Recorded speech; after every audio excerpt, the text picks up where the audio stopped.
Yes, that's right. The Survivor Know-It-Alls are back here after episode number 4. And Stephen Fishbach, boy, have we got an episode to talk about tonight. What a sequence of crazy, awful, terrible events. So much bad play leading to such an explosive tribal council. Wow, I don't even know what to say about that, largely because it was so obviously bad. But David has such a big story that he's so obviously going to do well. I'm really conflicted. Lots of bad to talk about here tonight as we say goodbye to the Tiger Mama, Lucy. Yeah, we were all sad to see her go. She had a big impact on the season. Do you think that was part of it? It's like, you know what? She's not making any contribution here. Let's get her out of the way. It was so wild to see her nowhere. It was a real Monica Padilla situation where she's nowhere. Oh, she's everywhere. Watch out. She's gone. Yeah. So a lot to talk through tonight here with Stephen Fishbach, and very excited to take your questions as well. Hashtag RHAP as we go through the episode number 4 of the Millennials and Gen Xers on this Wednesday night. Little programming note up at the top of the show. Next Wednesday night is supposed to be the date of debate number 3. Again, you never know how politics 2016 is going to play out. We're assuming there will be debate number 3. If that is the case, Stephen Fishbach and I are going to be doing Know-It-Alls on the morning of Thursday, October 20th at 11 a.m. Eastern Time, 8 a.m. Pacific. Let's just plan to chat then no matter what, even if we're doing the Know-It-Alls or not. It'll be a nice conversation. Okay, that's the perfect way that I want to kick off October 20th. That will be fantastic. Yeah. So we will have Know-It-Alls coming to you guys on Thursday morning. And then if for whatever reason... Which is your birthday, yes. Which is why it's relevant that that's the way you want to kick off the day. That's right. Nothing gets past Stephen Fishbach, especially on the Know-It-Alls. So assuming that there is debate number 3, and then if for whatever reason there is no debate number 3, then Stephen Fishbach and I will do our own debate right here tonight. If anyone wants to send Rob a birthday present, the 20th is the date for it. Sure. Yeah. That's right. So also, Stephen Fishbach, one other programming note as far as tomorrow goes. So first off, I'm going to be talking on our exit interview with Mama Tiger herself, Lucy. Then I will have a recap podcast with the one and only Randy Bailey. Randy and I are in a very good place right now. So excited to talk with Randy about the episode. Patched up our differences and ready to talk things. Finally. Yes. About the Millennials. And the Gen Xers. And then we are going to have our voicemail show. Stephen's friend and mine, Miles Nye, will join me. He's coming into the studio to talk about the voicemails from this episode, from your feedback. But we're doing that pretty early in the day, so waste no time getting your voicemails in. robhasawebsite.com/voicemail or 323-282-RHAP. So busy Thursday coming up on the podcast. He's coming over to your house? Yeah, he's coming over here. A rare in-person voicemail show. I want to live in LA. Yeah, it's okay. Yeah, it has ups and downs. But Stephen, so speaking of ups and downs, let's talk about the Gen X tribe, because we have about like 4 or 5 different people to talk through here in this episode. And I think that most of them played this incorrectly tonight, which led to a crazy tribal council. Somebody's going to fact check me on this, but I'm going to go out on a limb. I believe this is the first effective idol play, and I mean effective in that it changed the course of who was going home. The first effective idol play in Survivor history, going back to Heroes versus Villains, when Tom Westman played the idol in the JT swap, I believe at Final 8, the 3-3-2 Suri vote, when they canceled out the 3 votes that they were trying to flush the idol. And they played the idol, but JT flipped his vote over. I think that is the only other time that there was an effective idol play pre-merge in Survivor history. Wow, that's crazy. That's a nutty. It's a little bit of a nutty statistic. And of course, there's actually a reason for that. That's not just a crazy coincidence. It's because it's a terrible idea to play an idol pre-merge in Survivor. Yeah, well, let's take this from David's perspective first and whether or not that we like this move. And I think that we're both on the same page as to why we don't like it. But I actually think that it's going to be okay for him, Stephen. But let's just talk this through. Why was this so bad? Clearly going to be okay for him, right? Again, like the Gen X story is entirely told from David and Ken's perspective. And like, I think so both of them are going to do well. But the reason why it's bad here is because David is sacrificing a lot to get very little. Now, David is a big fan of the game. He has to know a swap is coming soon. So for him to make a big move, to give up his idol, to save someone who he might not even swap with. And granted, like he doesn't know the swap is coming tomorrow, but he's got to assume there's a swap coming soon. You know, certainly in Contemporary Survivor, certainly starting on a 2-tribe season, a swap is coming. So to sacrifice an idol to save someone is on right there out of the gate. Not that smart a move. You know, pre-swap, pre-merge. David wasn't even being targeted here. You know, David was talking about, oh, I'm on the bottom, my group is on the bottom, but like he wasn't. Like Lucy and Jessica were the ones who were being targeted. David's out of the crosshairs. You know, you just want to get through the pre-merge with your group intact as much as possible. You know, setting yourself up as a kingpin, as a big player this early only attracts unwanted attention. Not only is he playing the idol and getting rid of the idol from himself, he's putting a big source of disinformation or of confusion back into the game. Suddenly anyone could have the idol. You know, he's not going to have any idea. He goes from a source of having, knowledge and power to one of confusion. There's more that's wrong with this, Rob, and I'm going to hand it off to you to take up. Yeah. I don't mind the part about the idol going back into the game. I think it's too early to worry about that. And actually, I think that the only good thing for David in this is that I think that people looked at him as being super schemy and somebody who was probably that you needed to deal with because he had the idol. And just going back to the Australian survivor of it all, Stephen, I think that perhaps it's a net positive for David not to be a person seen as somebody having the idol, because as talking with Paul in the exit interview, he said we all knew David had the idol. He was somebody that we were worried about because he had the idol. Maybe he becomes somebody that you worry about less now that he doesn't have the idol, sort of gets rid of it. And as you've talked about before with Survivor Cambodia, not having an advantage, not having an idol, it's a reason that people will worry about you less. But that's just going back to, for David, not only the decision to play the idol here, but to play it on Jessica, who of all people was somebody who sold out him and Ken earlier in this episode. Yes. Jessica is someone who Ken and David go to her with this plan, like, hey, let's do this. You're the target. Let's take control of this. Jessica goes right over to Lucy. Yeah. This is very suspicious.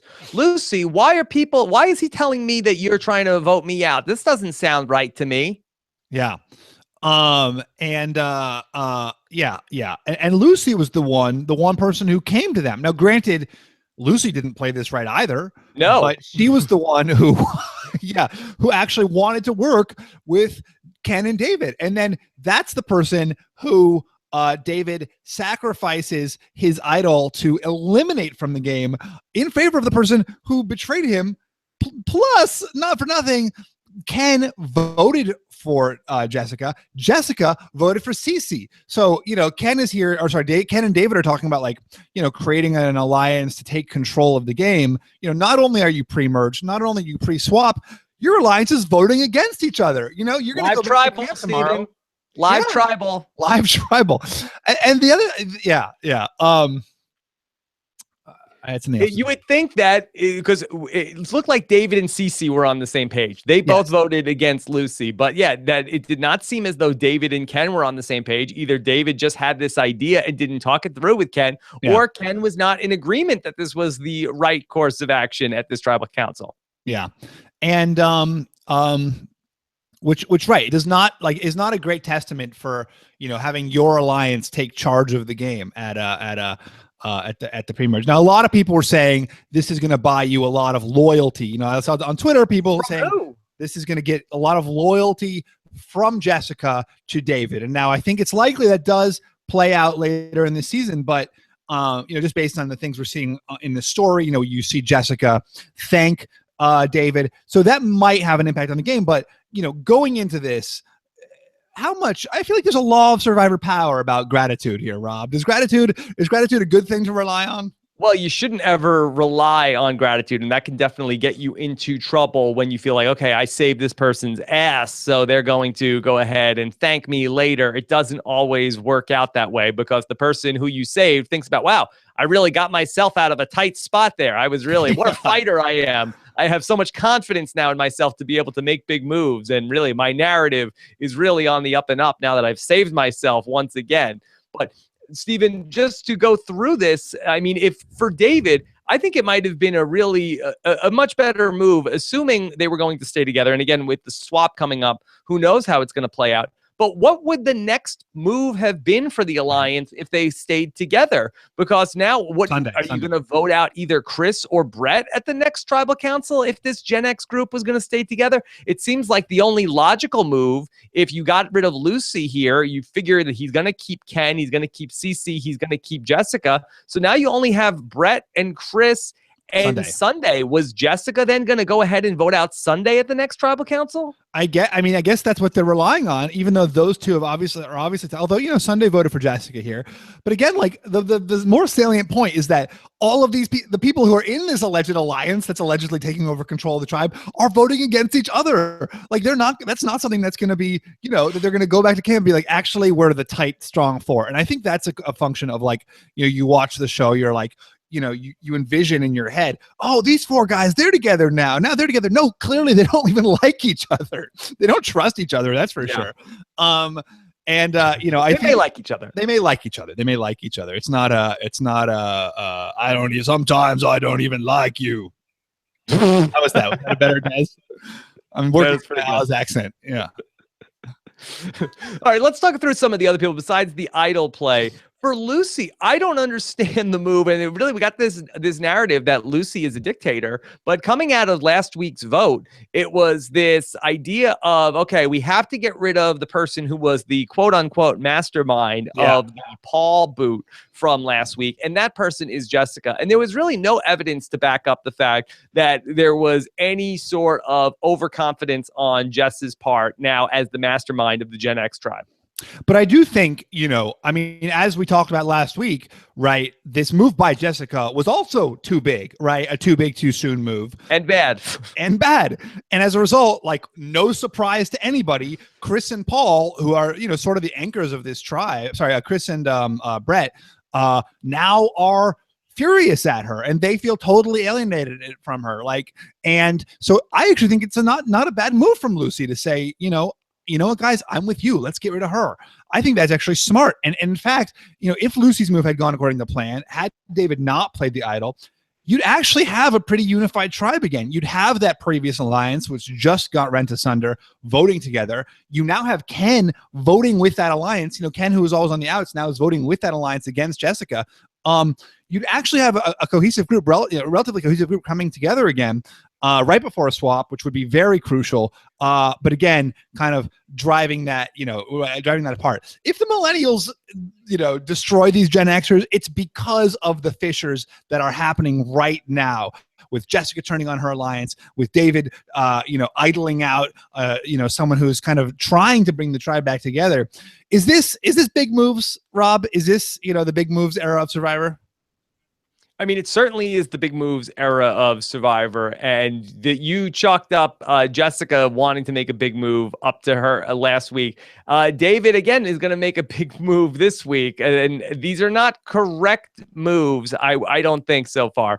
And so I don't know necessarily who is trying to make the biggest move here in the game, but it's not been great so far for the Gen Xers. Yeah. Now, I obviously am someone who benefited from an idol play for me. And so I was speaking earlier this evening, in the 15 minutes between show and podcast with the grantee of that. And he said, I think it was a horrible move, way too soon to do that. I would not have played it for you. Hold on. You're confusing people. Jeremy, you spoke with Jeremy Collins. Jeremy Collins, who played his idol for me in Survivor Cambodia. I think there's a horrible move, way too soon to do that. I would not have played it for you that early in the game. Sorry, bro. Well, why do you have to say that? Yeah. I think, I think Jeremy would have. I don't know. Yeah, no, it does seem like it was very early in the game, especially with a swap looming. You would feel like that in a vacuum, David would be in a better position going into a potential swap, letting go of Jess because she's such a wild card, let alone the fact that maybe when Jess has to decide who is going to be the designated survivor of her day 36 legacy advantage, there is an off chance it might have been David as well. Yes. Yes. So I don't know if again, we're asking him to be a little bit omniscient there, that I'm not sure if he even knows how the legacy advantage works. Or if there is legacy advantage. Yeah, exactly.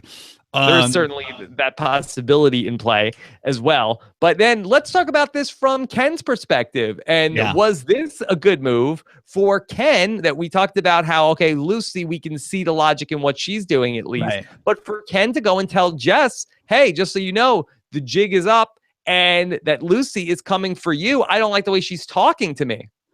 Yeah. And obviously Ken's whole issue is like people being bossy, right? Like he hates people who are bossy, and that doesn't seem like strategy so much as it seems like psychology, you know? Mm-hmm. Yeah. Do you think that Ken misplayed this round?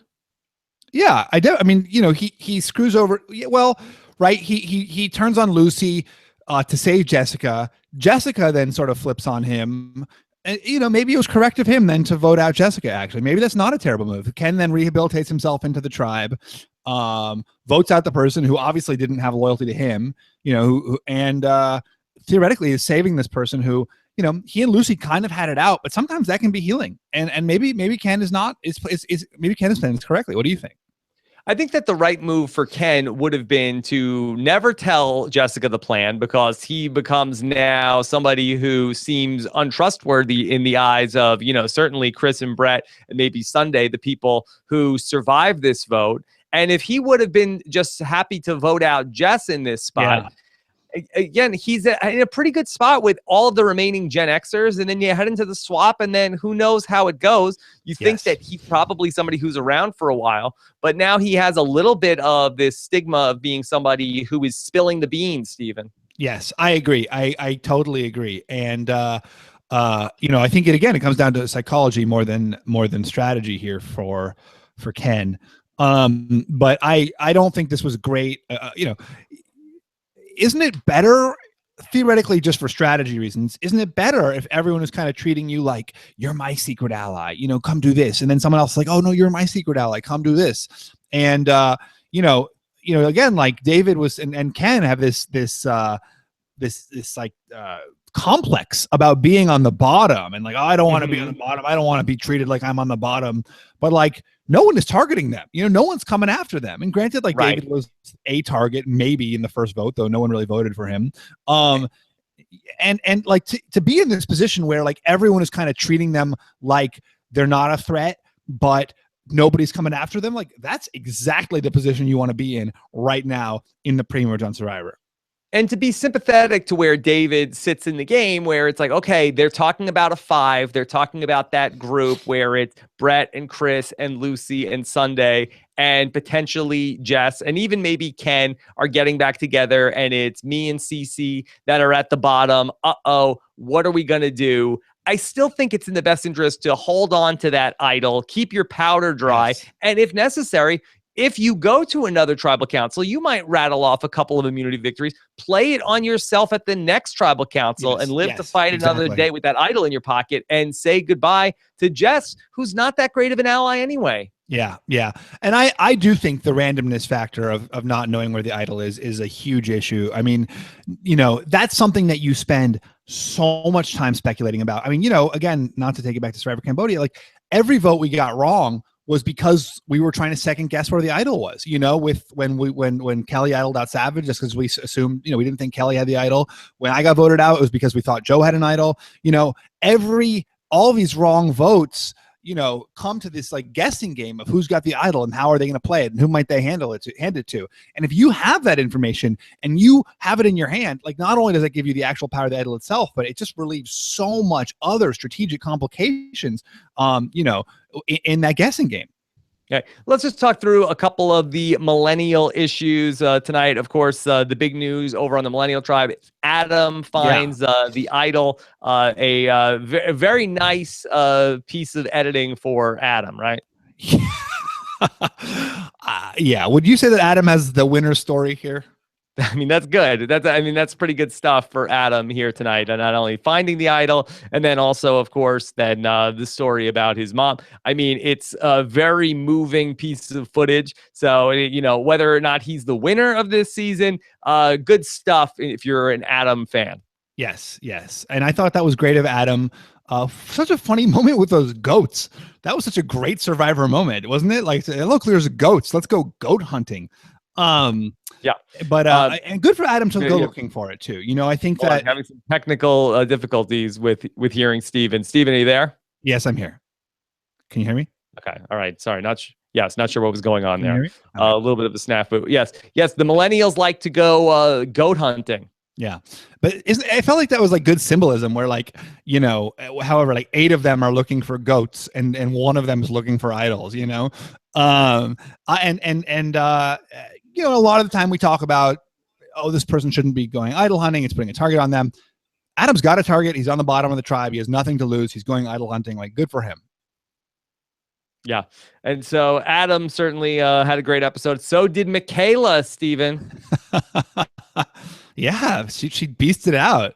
So did Chris, though. Can we talk about Chris for a second? And I'm a Chris fan here, and I'm not ashamed of it. Chris is doing everything. He's not driving strategy anymore, but he's voting the correct way. He's huge in the challenges. He's not pissing anybody off. I don't think Chris is winning this game, but I love Chris. Yeah, I'm a big Chris fan as well. I made it my winner pick in the preseason. I will say that just to nitpick that so far, he has not voted for the person who went home the last 2 tribal councils, but I do like some of the confessionals and things that he says. I like that line he had at tribal council, like, hey, I may be voting, I may take it on the chin here at this tribal council, but I'm not going to second guess what I'm going to do. And it's time to find out, who's the person at the table that shouldn't have played this hand. And I like that metaphor. Yeah, I think that's really good too. And you know what? Like, the times that he has not voted with the tribe, as we've said, other people are making incorrect moves, So I don't think we can blame him for making the correct move when other people are screwing up. Yeah. And so exciting stuff all the way around with the challenges. Both the challenges were interesting. Were you upset with the word puzzle, Stephen? I saw you tweeting out you were upset with the grammar. Well, so I thought somebody is having their flame snuffed tonight. There might be an agreement issue, but apparently I've been informed that there is now acceptable singular. So, I grew up, I'm a Gen Xer. So for me, there was always a plural. Somebody is a singular. So I thought there was an agreement issue, but apparently there has now become accepted, which is really, great for the language. And I'm sure Ken would also be thrilled. Yes, as a student of the language. Stephen, anything else from this episode before we start to dive into some of these questions?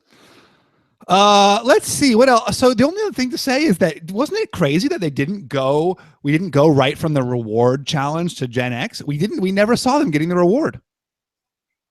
Yeah. No, we saw them having leftovers of the reward. It seemed like that we picked things up at the Gen X tribe at the next morning of hey, there's still more sausage and peppers. Hey, how about that? We needed to go back and see what was going on with Adam hunting for the idol. You and I have talked a lot about how we hate, it's rewards. This is so fun. Oh, great. Look at all this reward stuff, that we find that to be dead air. And so kudos to the Survivor editors for yada yada-ing that part. They got the fact, they got some food. They showed the food. We don't need to see the 6 confessionals about how great the food was. Yeah, that's fine as a secret scene. I think that the U.S. Survivor editors have really nailed down the art of getting to the gold. Yes, yes. We're going to cut to the chase. Yeah. To what's the essential thing. Now, that the problem is sometimes that when we don't see anything from, there's not enough of a misdirect at times, like with Lucy, where we don't see her at all in the first 3 episodes. And then all of a sudden, when she's super visible in episode 4, it's probably not a good thing for Lucy, especially when we get to the point where David is playing his idol. It's like, 100%, there's no possibility that like, oh, is Sunday going to go home or anything like that.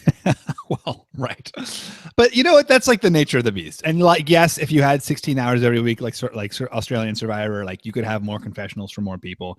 It's a short time, a lot's going on. We're in the big moves era of Survivor when everyone's making big moves all the time. So something's got to give here, Rob. We can't sustain all this like lunacy. Yeah, something's got to give. All right. Let's go ahead, Lucy. Let's go ahead and take some questions here from the listeners. Stephen, why don't you get us kicked off with Parasocial Dude? All right, Parasocial Dude wants to know, with David's big move, does his being a TV writer give him an edge with character and story arc optimization? That's funny. What do you think, Stephen? No, you answer. Is there anything to that? I mean, I do think that, in playing Survivor, when you can sort of be writing for your character in terms of what you should be saying, what they're looking for, being sort of a producer, I think it can help to lead to getting more screen time as opposed to giving them exactly not what they're looking for. If you know what the story is that's being told, you can sort of cater what you're saying to be a part of that story. I also think there's an element to which it's useful, even in the tribe, even with the other people around you, to be able to craft the narrative of how they perceive you. So to be able to like contextualize what you're doing for them, both to make yourself less threatening when they should be threatened by you, and towards the end to be able to explain to them why you deserve a win. Not just at the final tribal to say I did this and this and this and this, but to set it up early to be like, this game is about X thing. And then people get in their heads, oh yeah, this game is about X thing. And then, to really kind of sort of, and I was trying to do that in Cambodia with Joe. Like I kept on being like, oh yeah, Joe's my second chance. Joe's my second chance. Even, and I who's really effective at this actually was Coach. And I don't even know if it was intentionally so, but Coach as a storyteller would really set the narrative of the season. And certainly in Token Chains, he did this with this whole like warriors and, the strong and blah, blah, blah. And it really does affect the way people perceive the game. It's a game where the players are making up their own rules, where you're determining as players what you value, what's threatening, what's, what makes a good ally. And that shifts every season. And then certainly at the final tribal, what you're rewarding, what counts as good play that you're rewarding shifts. And so storytelling is really important in that respect. Okay, let's take another question. This one is from Andy Pfeiffer. Okay. I feel like I just gave like my great speech, and you're like, all right, that's fine. I think I'm having audio. Yeah.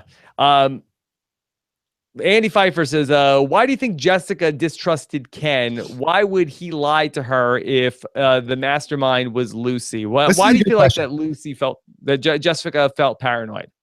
I think this is a good question. And it's, I think from Jessica's perspective, she was in this tight alliance with Lucy and Sunday. The three of them, from her perspective, the three of them decided to flip together. And now suddenly she's hearing this rumor from someone on the bottom of the tribe that her allies are out to get her. Like, I think a lot of people wouldn't just immediately say, oh, you must be telling the truth. I'll turn on my ally here. I think a lot of people are going to try to get to the root of it.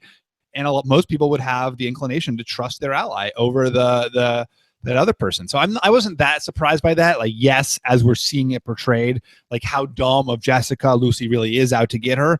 But from Jessica's perspective, I don't think that's that unnatural. Yeah. What's your take here? Well, we heard from Paul last week that Jessica is somebody who's a very paranoid player, and she's hearing something and she wants to go ahead and sort of like suss this out and get to the bottom of it. And for whatever reason, she might mistrust Ken. And so she wanted to go ahead and check in with the women and see what was going on there. And unfortunately, to her detriment, it was actually a plan. And she sort of, really tipped off Lucy and maybe accelerated her ouster. Yeah. Yeah. Okay. This is from Rob's Taboo Buzzer. Why did the minority split the vote? They already knew David had the idol. Well, I don't think it was a split vote, right? I mean, I guess there was a throwaway vote for Cece from Jessica. Maybe not a throwaway. Or maybe he's saying, why didn't they split the vote? It's because they knew David had the idol. I mean, how are you going to split it? You had these people that weren't even voting together in the right way. You had Jessica, who was supposedly in this alliance with Cece. She's voting for Cece because that's what she was told. Nobody clued her in that she's in the minority alliance. You had Ken voting for Jessica. So it was all over the place. Yeah. I think that there it's too dangerous to split. Hopefully you don't think there's a reason for David to save Jessica. All right, Christian Esparza wants to know, was the wave a metaphor for Jeff possibly leaving the show soon? I hope not. What do you think here, Rob? Is the wave a metaphor? Stop it. That's what the question says. I'm just reading the question. No, absolutely not. Jeff is not leaving the show soon. And even if he wasn't like, he just got like almost knocked down by a wave. I don't see how that's a metaphor. Yeah. You're the writer, Steven. That's not a metaphor. It depends. They left it in, so it could be. Amanda Fallon wants to know, is this the least amount of airtime a fourth boot has ever gotten? Boy, I can't imagine that's the case. We'd have to go through the long history of the great fourth boots in Survivor history. I would say no, because she got so much. Well, I believe that going back to Survivor Fiji, the first time we were in Fiji, I'll say that the fourth boot got the least airtime ever. Wait, what? I'm hoping that my math is right on that one. What? I believe going back to Survivor Fiji, or the first time. Who's the fourth boot in Survivor Fiji? I believe it was Liliana. Believe that that's the case. Wow. Yes. Don't even really know who that is. Exactly. Yeah, this was and for all you wiseacres saying all stars, screw you. Screw you. No, you had a lot of airtime. There was so much digging. You did all that digging in the sand. Yes. Okay. All right. Lashana Leanne Covey. With this move, does it officially mean that David is officially a worse player than Cochran 1.0? You know what? But David is. There's something to the fact that David is in a strong alliance, right? I mean, Cochran wasn't real. I guess Cochran was with Dawn and Papa Bear, right? David's in a strong alliance. He's making moves to build bonds. He's protecting people who are close to him. I would never speak ill of Cochran. I think this was not a great move from David. I don't think it's a catastrophe. Yeah. I don't think it's a catastrophic move for David, right? All his allies are still in the game. Maybe he's protected somebody else and like built an alliance. We've said every reason that it's a bad move. There are reasons it's not bad. It's a good move. Okay. Is he worse than Cochran 1.0? We got to see. It's too early in the game. It's through 4 episodes. Reserving judgment, my God. But at this point, is he? Yeah, I would say through 4 episodes. I mean, I think that he's certainly. I think he has more control in what he's doing than what Cochran had through 4 episodes of South Pacific. So I think he's ahead of where Cochran was through 4 episodes. Cochran was very right. He was really at the bottom of his tribe and really had to scramble to stay in the game. And it seems like David's in a much more comfortable position. Jay Steckley wants to know, how is it possible that Jessica did not believe Ken when at Tribal Lucy is admitting that the conversation with Ken and Dave happened? That's the funniest part, is that Lucy admitted that the conversation happened. Yeah. So I don't know. Jessica is a little bit all over the place, Steven. That I'm not sure what curve we're grading her on, but it's not been great through 4 episodes for Gen X Jessica. Yeah. It's rough. So far, not so good. And especially considering that the thing with Paul might have been that he misspoke last week. And it sure seemed like that, right? At the start of the episode, both Chris and Brett were like, we have nothing, that absolutely never happened. Like, it really seemed like it was just, and, I think a lot of people were saying, oh, there must have been more, we're just seeing an edited show. Paul must have done other things. But every time Jessica talks about it, it's really this one comment that Paul made, which is like, oh, he said that he might, if it was the boys thing, then so be it, and it was really just a kind of slip of the tongue. Yeah, that's what it sounded like from the exit interviews with Paul as well. It does not seem like he was ready to jump ship for a guys alliance at any point. Yeah. And that was what makes Survivor such a crazy game. It's like, you never know. It's not just that you have to watch everything that you say. It's more that, like, you never know what the thing that you say is that's going to just like rattle in someone's head until it drives them crazy and they vote you out. Yeah. All right. This is from Tim Ellison. Steve, you want to take this one? Tim Ellison wants to know, did David know that Ken was going to go with the majority and use CC for numbers? Is he at the top now? Well, I don't believe that that's the case. Do you? I don't think that Ken knew about what was going to go on. If that was the case, then why wouldn't he vote with David? Yeah, that's what I don't understand. Like, why were they voting apart? You know, if they're allies, I mean, maybe it was like a last minute decision by David with CC, like, hey, let's like idle this person out. You know, it really did seem like it was going to be a last minute thing for David. Yeah, unless he was trying to have plausible deniability in terms of like, boy, I didn't know David was going to do that, but that doesn't make a lot of sense either. Yeah. Okay.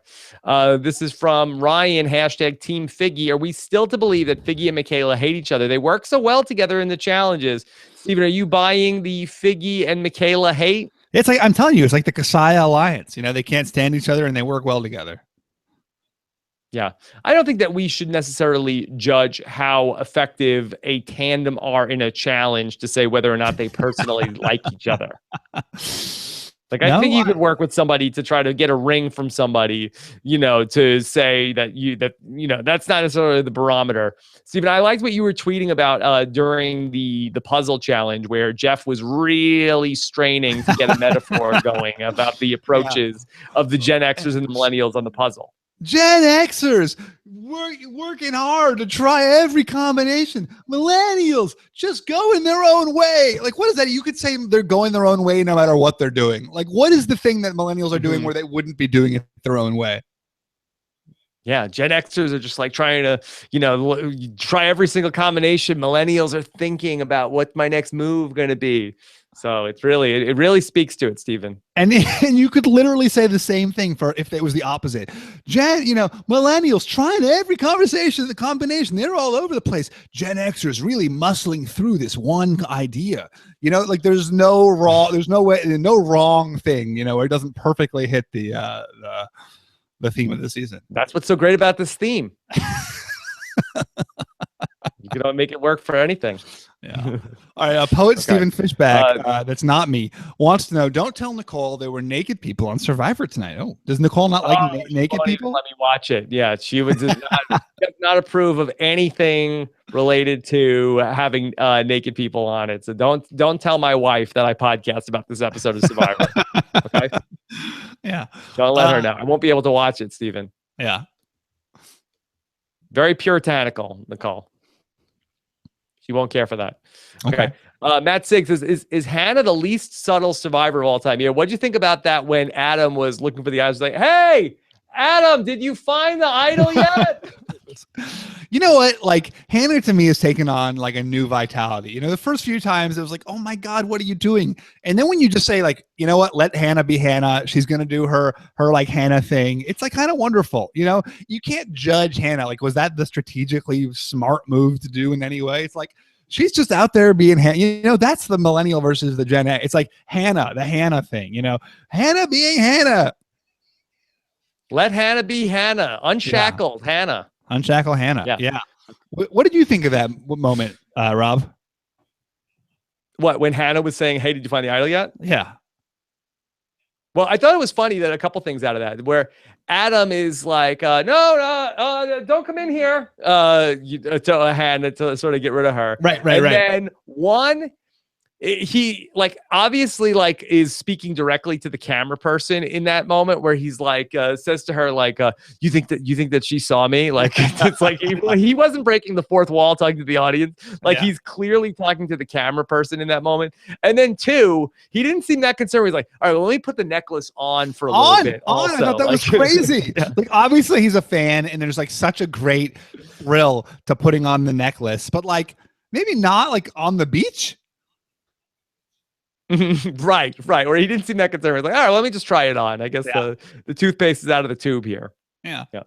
Okay. A couple more questions here with Stephen. Kurt Clark says, will those meat products keep without refrigeration? They pretty much have to eat it right away. Yes. Maybe not the sausage. Boy, Kurt is thinking ahead. Yeah, a lot of it is, there's a question of spoilage for sure. Meats go bad, dried meats keep better than, but in a humid climate, that really contributes to the meats going bad. So it's good that they ate it. It seems like the next day. It seems like they ate some. We didn't see it. We saw them the next day when they were eating the leftovers for a second meal. Yeah. They saved some for the next day. Yeah, that's pretty much the clear answer. Yes. All right, Stephen. What about Mark? Mark Galvin wants to know if there's a swap next week. The Gen X is in a numbers disadvantage. Will this have any effect on the game? And if so, how? Sorry, I don't mean to laugh, but it will obviously have an effect on the game in the way that everything has an effect on the game. Yeah.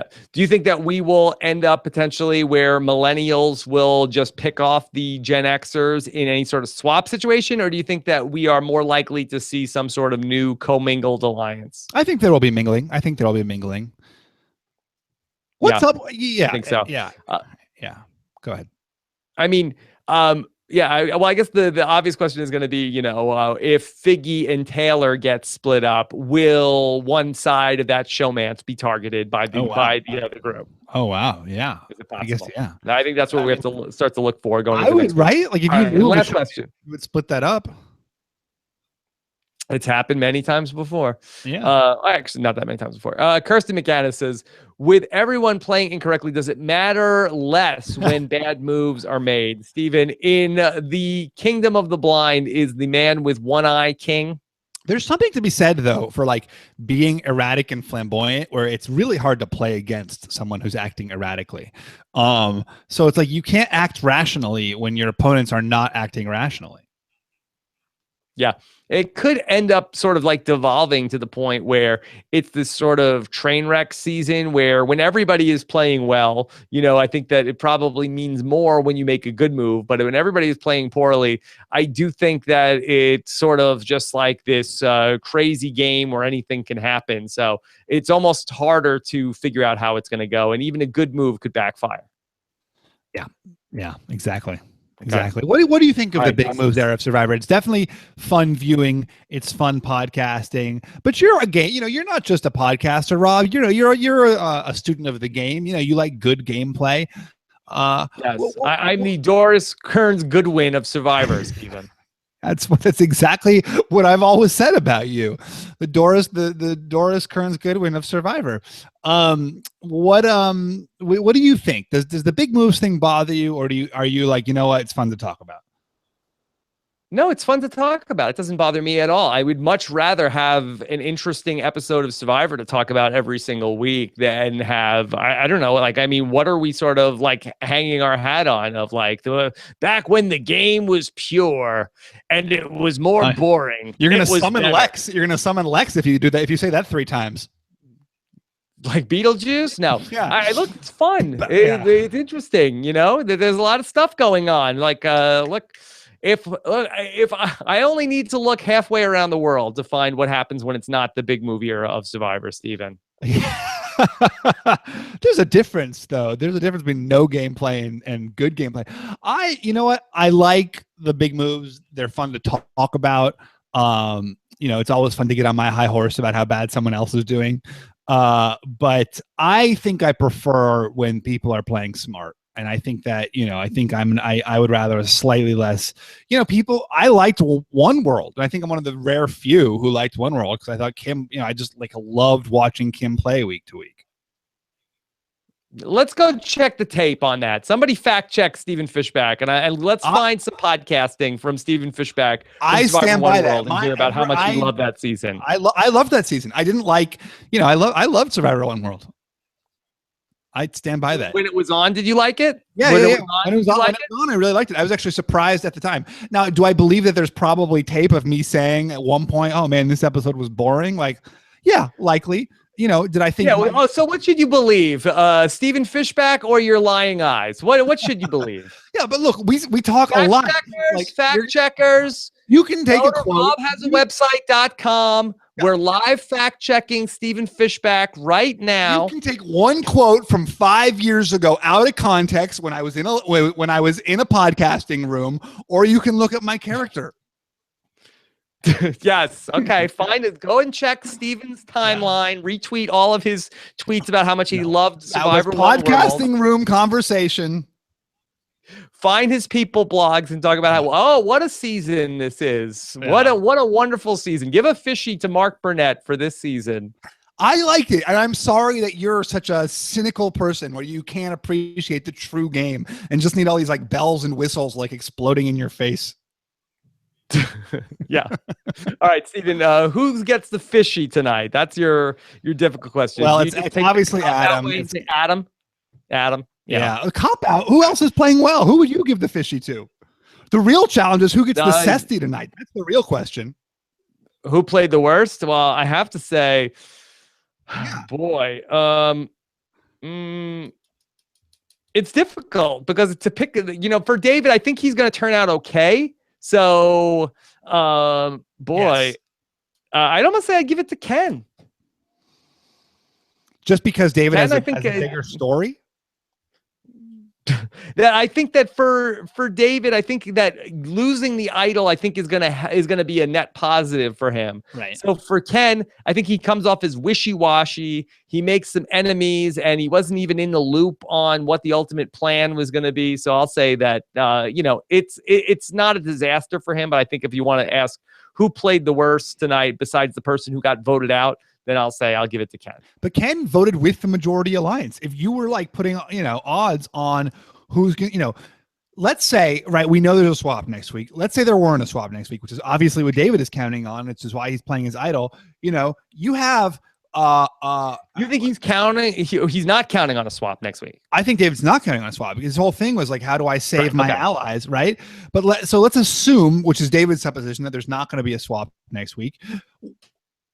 In my mind, you've still got this group of people who voted together. You've still got Paul, Chris, Sunday, Ken, all voted together. Jess is really, maybe Jess will be with Cece and David, but Ken to me looks like he's in the majority in this situation. He voted with the big group, or he could go with the small group. I think Ken is in a much better spot. So let me just say, I think Jessica played the worst. She had the worst night. She gets saved by the grace of David, which I think was a bad move on his part. Ken also was bad in terms of that telling Jessica what was going on and trying to make the move against Lucy. And David was bad as well. Lucy was also bad, but she gets taken out of contention because she got voted out. Right. So I think if I had to rank the bad players this week, I think that Jessica was the worst. Ken was the second worst. David was the third worst. Yeah. Okay. And you could probably look if you wanted to switch it and say that David was worse than Ken. I wouldn't be mad at that. I'm not pounding the table to say that Ken was terrible. But if I look, you asked me a question, I'm trying to answer it. Right. And what about Brett? Okay. Brett was fine. Well, why would Brett be bad? No, I like Brett. Yeah, I like Brett too. I like Chris. So it's fine. Sunday is picking up the mantle of Purple Lucy. So we'll see. We'll see what happens there. Yeah. Stephen, what's the hashtag tonight? Hannah Unshackled. Unshackled. Good winners edit. What's the hashtag? I like Sorry Bra as well. But maybe Hannah Unshackled. Jeremy. Sorry, bro. Okay, whatever you want, Stephen. Let's do Hannah Unshackled. That's pretty good. Oh, Doris Hannah's Unshackled. So long. Well, no, it's impractical. All right, Stephen. All right. And no one's gonna know how to spell Doris Kearns Goodwin either. I mean, I don't even know how many A's are there. Wonderful. Yeah. All right, Stephen. So go ahead and let us know your people blog is dropping when. I think tomorrow. Wait, I need to give a shout out. I know you hate this, but a fan approached me on the street, Tim Marksman, and I was in a huge rush, and I tried to say hi, but I also kind of was like, it's nice to see you. So Tim, I'm sorry that I didn't speak to you longer. And in general, I think it's really cool when people say hi on the street. So please, if you're in that situation and you see me and you're a podcast listener, please come say hi. And I apologize for being, I was running late to a movie with a friend. Sorry. Too bougie, not a man of the people. No, that's not what I said. You misinterpreted what I said. It was the opposite. Stephen Fishbach is out of touch with the Survivor fans. Oh God. Tim, you'll back me up here. I was perfectly polite, but I was obviously in a little bit of a rush. Yeah. Okay. All right. Well, Stephen, Believe me, Stephen is not in touch with these people. All right. So, Stephen, fun stuff as well. Next week, again, assuming that the debate goes on as scheduled, we will go ahead and be live on Thursday morning, the 20th. So, looking forward to that for episode number 5. Cesternino Day? That's a reach. Okay, and of course, don't forget to check out our coverage of Australian Survivor. Australian Survivor Know-It-Alls is a thing that's happening. This week's episode already went up on Tuesday. We'll be back again to talk about what we go from 6 to 5 next week. Yeah, and we're already being crapped on for 2-part episode to get down to the final 6 tribal council. So the finale is the 2-part episode. Yeah, exactly. Yeah. All right. So that's coming up next week. Check your local listings for more information on that. Of course, tomorrow, Randy Bailey on the podcast. If you want to send in an email for Randy Bailey to answer a long form question, survivor@robhasawebsite.com. And then also don't hesitate to get your voicemails in for Miles and I. Go ahead and get those into robhasawebsite.com/voicemail or 323-282-RHAP. Stephen, anything else? No, this was good. No more shout outs. No more shout outs. All right. Thanks so much to Scott St. Pierre behind the scenes as usual. Have a good night, everybody. We will talk to you tomorrow. Exit interview and more coming up on robhasawebsite.com. Subscribe to the podcast, robhasawebsite.com/iTunes. Take care, everybody. Bye. Bye.